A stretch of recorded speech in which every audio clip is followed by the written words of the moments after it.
Hey, how you doing? Ish here of Cola Music. How you doing? Um, I've been doing a series on different modes of the major scale plus the different modes and using them on the fretboard as I kind of do it. There's a lot of different ways. There's a lot of different videos doing kind of the same thing with different finger patterns. They're all good. Check them out. They're all pretty much basically saying the same thing, maybe just using different patterns. This is the pattern I grew up learning and memorized, and kind of just showing you how I do it. I've had people ask me, how do you do what you do or play all along up and down the neck? And basically it's just a major scale with the different modes stacked on top of it.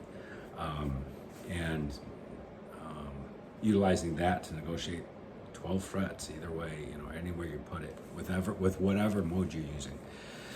So like I said, there's some great sites. A video I found that I thought was really interesting was by Fretjam, and he talked about using modes, and the guy doesn't talk fast. Actually, it sounds like almost like a computer voice, but or English, but he doesn't talk fast. I like that, and really good graphics on there. Very, very well thought out. Great video. I highly recommend it. Fretjam. You can look for Lydian on there because we're talking about Lydian today. But they have a whole series on all different kinds of stuff. And as I said, I like them because a lot of the guys talk too fast. Hopefully I'm not talking too fast. And you're trying to understand concepts at home. It can get kind of annoying. You have to keep hitting rewind. What the heck did they say? And was it clear? Fretjam is really clear on describing it. And like I said, great graphics on there. I'll put a link in the description box below. Also, Rick Beato is one of my favorite guys out there. Real smart and a wealth of knowledge and experience, so my hat's off to him too. But like I said, this is for my students and anybody else who happens to be watching my little videos here. We've done, so far to date, we've done major, minor, natural minor, Phrygian, and now Lydian. And when we did Phrygian, I had mentioned that within the pattern that I showed was Lydian, so it was kind of 2 for 1. So if you worked on your Phrygian, this one's not much of a stretch in terms of if you have that fingering memorized, because here's F sharp Phrygian.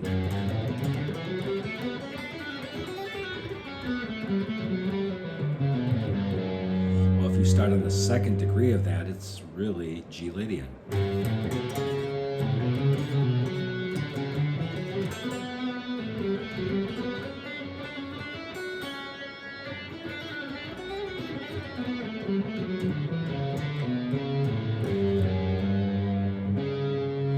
Now, I've been talking about the characteristics of each one of those modes, and this one's no different.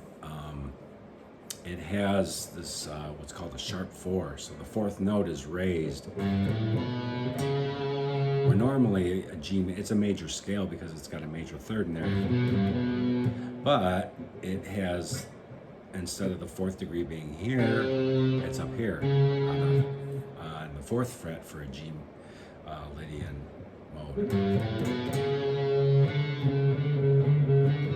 Now, I would watch those other videos I mentioned. They give really good descriptors of what that sounds like, whether it's yearning, longing, any kind of adjective. Pick your one that you like that best describes that feeling to you and run with it. You have to identify these by sound, by how they make you feel, by what they evoke. These are real things because if you're playing music, you want to be able to recreate those emotions, those feelings in the listener. And this is one way to do it. Oh yeah, I need this feeling, then use Lydian. Whatever the descriptor be for you. Here we go. I'm playing this on G, so we're going to start at the 3rd fret of the E string. And it goes 3rd fret to 5th fret, 2nd to pinky, 1st finger, 2nd fret. Then I go to the 3rd finger, 4th fret, 5th fret with the pinky on the A string. D string is the same pattern, 1st finger, 3rd finger, pinky. And then it's 2 notes on the G string. 2nd fret and 4th fret with the 1st and the 3rd finger. Then this is the B string is first finger, second finger, pinky on the second, third, and fifth fret, and same thing for the last string.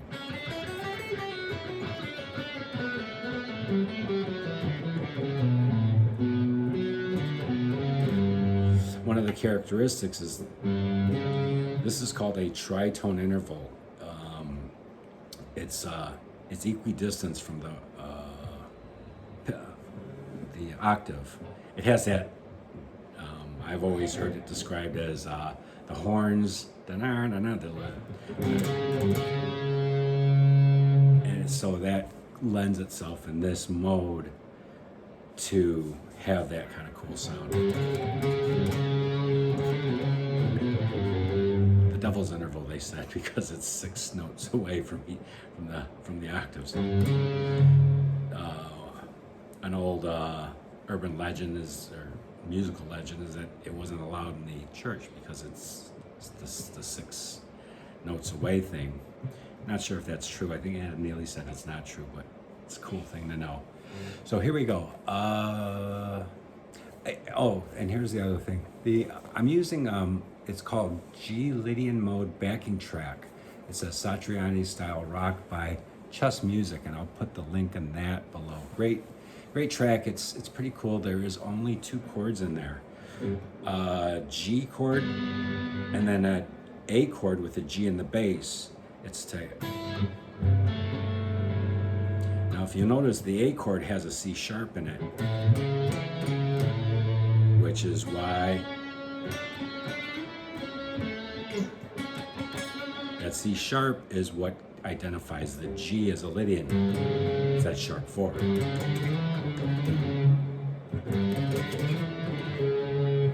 So, and that goes back and forth during the verse, and if you watch the guy's video, it has a description of what's going on. The next section has a B minor to an A to a G, B minor A to a G and back to a G again. He says in his video, yeah, you could treat it like B minor, just tonality, which is true, it'll work. So we'll play along with that. Maybe I'll do a separate video on some of the licks I'm playing. I think it would be worthwhile, but suffice it to say, what I want you to do to learn this is, and the reason why I started doing this was just to get it under your fingers. In other words, memorize it. It's in time. If you play in time with the music, it's like playing a bunch of metronome, but not quite as boring. If you want boring, play with a metronome. It is necessary if you want to use it to gain speed. I'm not denying that, but it can get kind of monotonous. This at least gives you a way to practice both your B minor scale mode we went over, the Aeolian. So let's say you take a week and we just play with this for 2 modes. Here we go.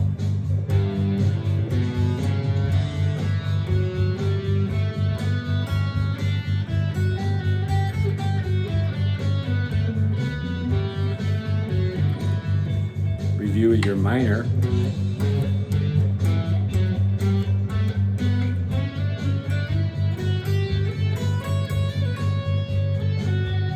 C, here's a C sharp note.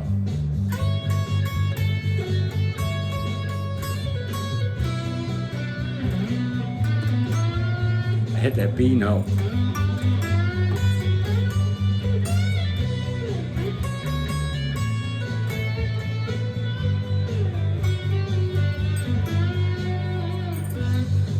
So now, anyways, I kind of got off track. But try and practice the scale, get it underneath your fingers. When that B minor section, practice your B minor mode.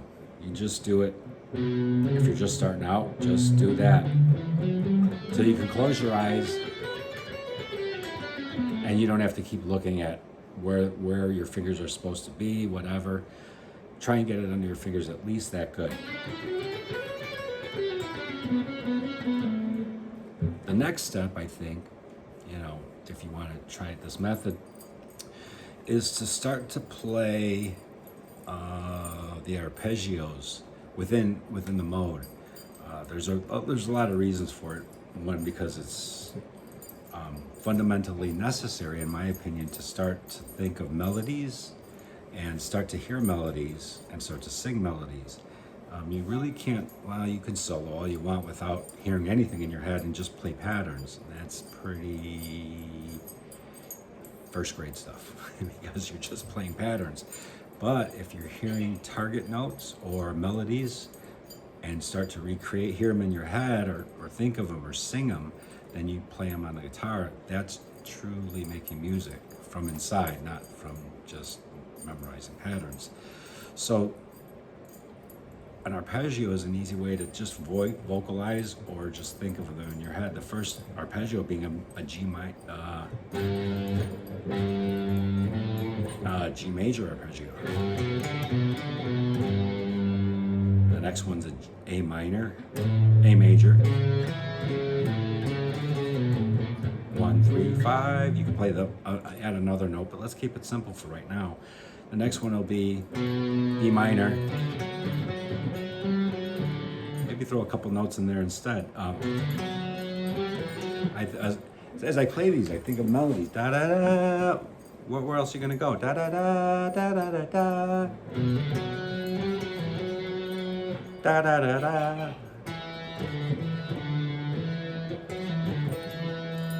Da da da da.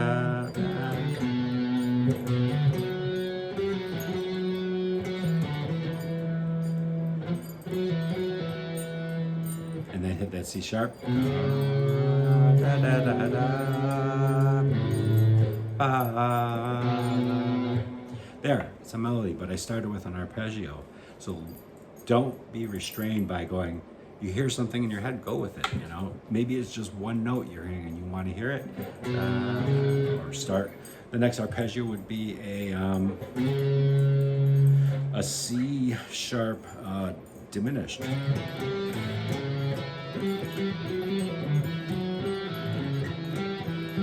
Ba boo da da da.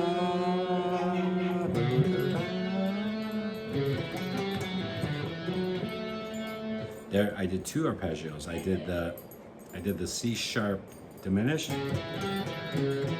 then to a D major. I'll come back to the diminished in a second for a technique. So, hang on. Sorry.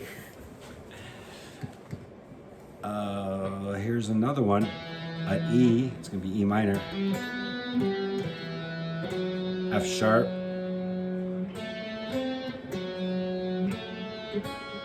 F sharp minor, then back to the G, and so on and so forth. But start picking up these arpeggios and making melodies with them. So let's come up with a melody.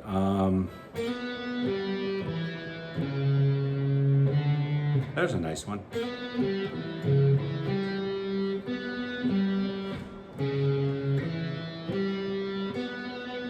It starts off with the C sharp diminished, and I go to this note. Da, da, da.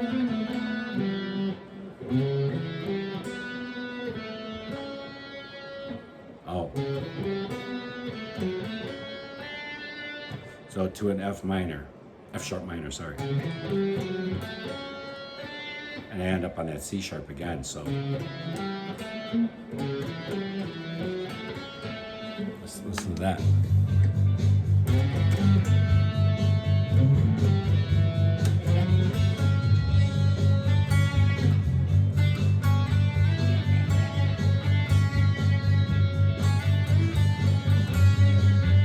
Nice little tension there.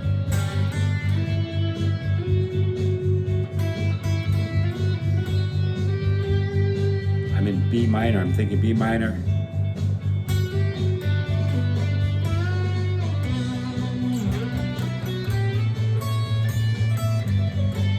Here's the A arpeggio, 10th fret, G arpeggio,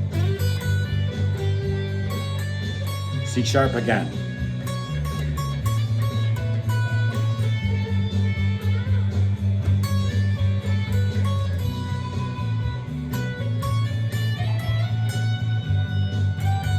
There's a G.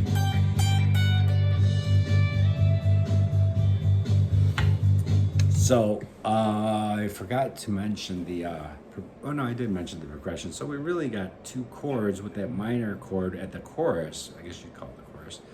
He calls it the chorus, so we'll call this the verse.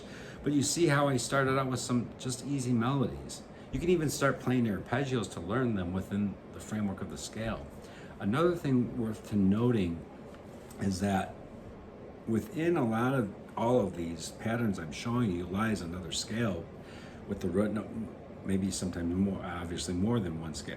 But let's look at some of the easy ones right now. If we start this pattern on the second fret of the A string, it's actually a B minor pattern. And it'll work on that B minor section. Listen to this.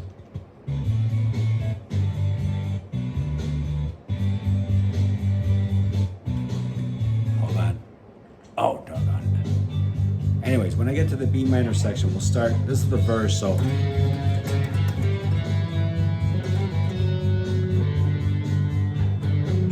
There's a D.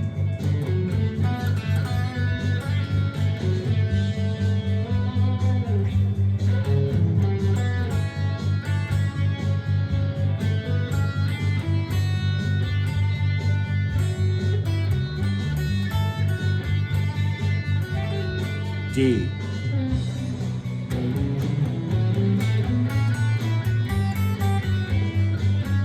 In that B minor section, that pattern works from here.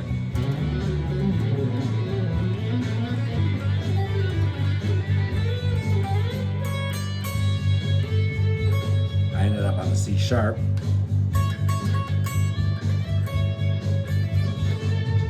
A.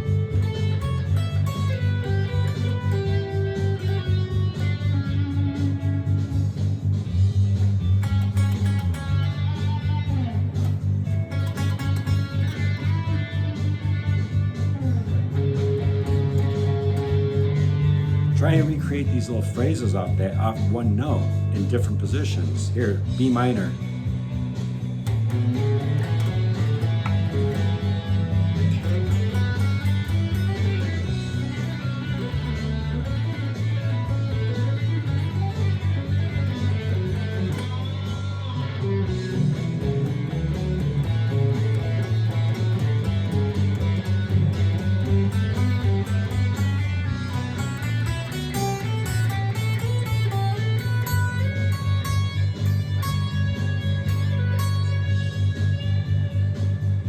Any of these little half steps, because you have a half step spacing between the C sharp on the 9th and the 10th, try bending the lower one up a half step.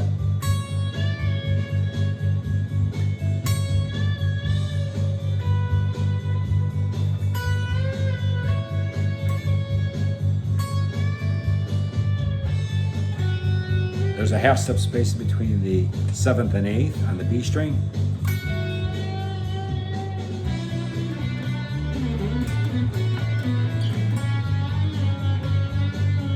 There's another one on that C sharp on the G.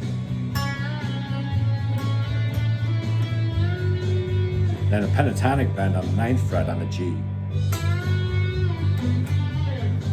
Oh, it doesn't really work over this other section because the tonality, as he said in his Chuss music said in his video, that we're reverting back to the Lydian mode. So a lot of those pentatonics over the B aren't really going to cut it. It's much more of a major sounding, albeit a Lydian. So have some fun, goof around with this. Hopefully this video helps. Remember when you're thinking arpeggios, it's every other note because that's how our harmony works. To get our chords, it's every other note. So if we start on the G, skip the A, go to the B. Skip this, in this case, C sharp, and go to the D. There's our 3 notes for our G chord. Our next one is an A, skip the B, and go to the C sharp. Skip the D and go to the E.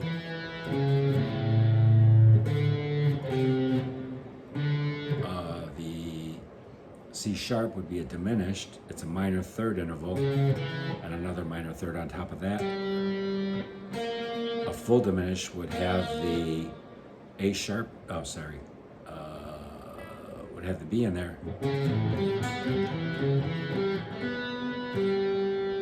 Oh, here's another thing. One of my students mentioned that why is the C sharp? Because the parent scale in this whole deal is D major. If you think of the Lydian being built off the 4th degree of the major scale, which it is, it's the 4th degree mode. In other words, if you started the scale on the 4th degree and played all the notes of the major scale, it's basically a Dorian mode. It's built upon within the framework of the major scale. So, also worth noting is that if you want to establish the tonality of a Lydian, it's still going to have the same chords of that D major. And in this, when you do your harmony or harmonizing and figure out what chords are in the D major, the seventh tone is diminished because every other note of that 7th tone of D major, which is once again the C sharp, every other tone is a D.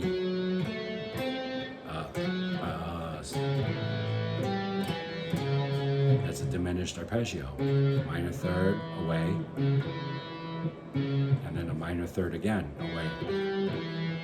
A minor third it really realistically is 4 frets away. So first finger to pinky. Anytime you hit that on the guitar, that's a minor third interval. Or this little fingering. I'm playing the 4th fret of the A to the 2nd fret of the D. That's a minor third interval. Think Whole Lot of Love. It starts off with a minor third. Stack on that another minor third. It's a diminished, half diminished, I believe they call it. The next one is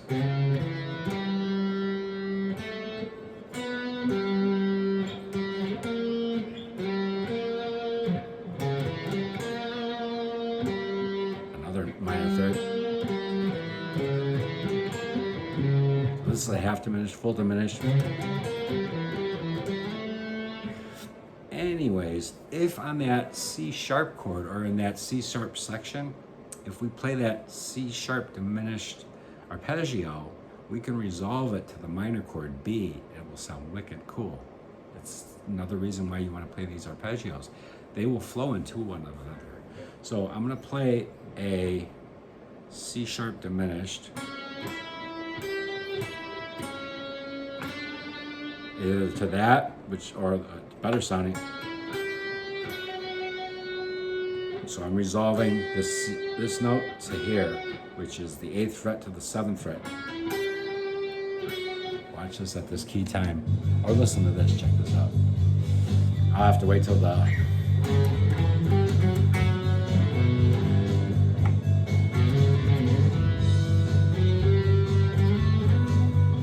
theoretically,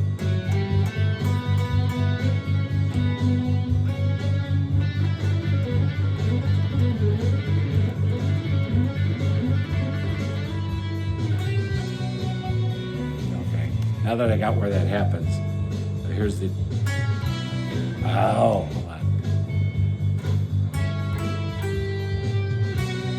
There you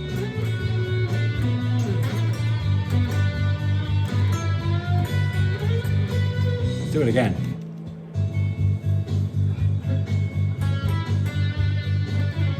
There's the C sharp. That's the arpeggio.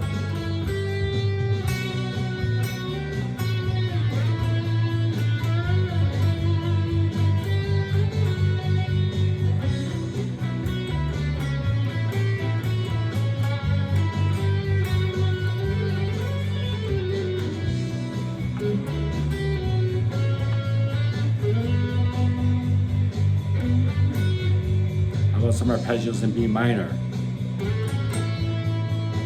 How about a C sharp?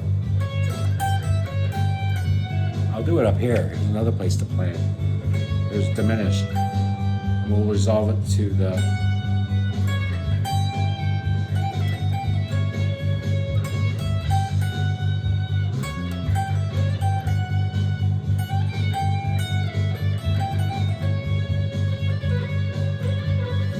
playing the Dorian pattern.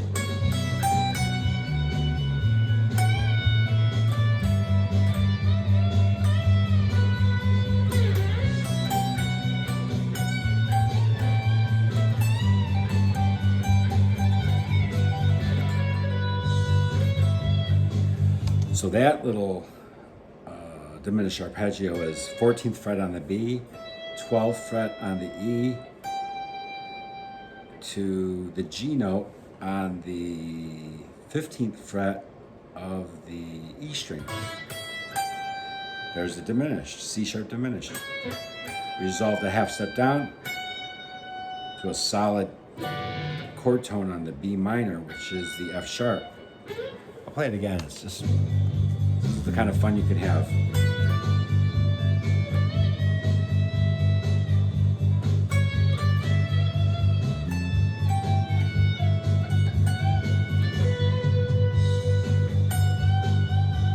There's another half step bend. 14th fret, bending that up to the 15th fret. Bottom string. There's on the B string, 14th fret.